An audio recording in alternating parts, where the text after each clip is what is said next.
बिस्मिल्लाहिर्रहमानिर्रहीम। मैं हूँ कमर इकबाल सूफ़ी और आज एक बड़ी शॉर्ट सी बड़ी अहम और मुफीद वीडियो लेकर आपकी खिदमत में हाज़िर हुआ हूँ। वो वीडियो है कि मुस्बत सोच की अहमियत और उसकी बुनियाद। देखिए, हम में से कोई भी शख्स उस किसी भी चीज़ की तरफ उस वक्त आता है, उसे उस वक्त सीखता है जब उससे उसकी अफादियत पता हो।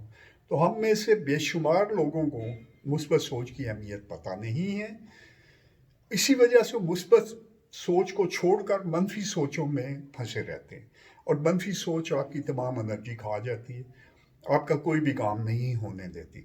मसलन इंसान अगर किसी मुश्किल में हो तो उसी वक्त उस मुश्किल का हल तलाश कर पाता है जब वो उम्मीद की हालत में हो। उम्मीद की हालत में ही इंसान का जहन उस मुश्किल का हल अट्रैक्ट करता है।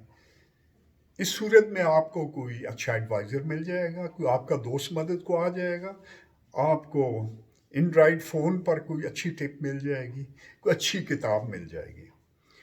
तो इस सूरत में आप देख सकते हैं कि अगर आप बीमार हों तो उसी वक्त आप ठीक होंगे, सेहतमंद होंगे जब आपको सेहतमंदी की उम्मीद होगी, वरना 90% आप कभी सेहतमंद नहीं होंगे। तो इन दो मिसालों से आपको पता चल जाएगा कि हमारी जो मुश्किलात हैं उनकी वजह मनफी सोच में फंसना है और मुस्बत सोच से दूर हटना है। मुस्बत सोच इतनी अहम चीज़ है कि मायूस ना हो। अल्लाह कुरान पाक में क्या फरमाता है कि अल्लाह की रहमत से मायूस ना हो। अल्लाह की रहमत से सिर्फ काफिर ही मायूस होते हैं। सूरह अल-हिज्र 56। आपका बहुत बहुत शुक्रिया। अल्लाह हाफिज़।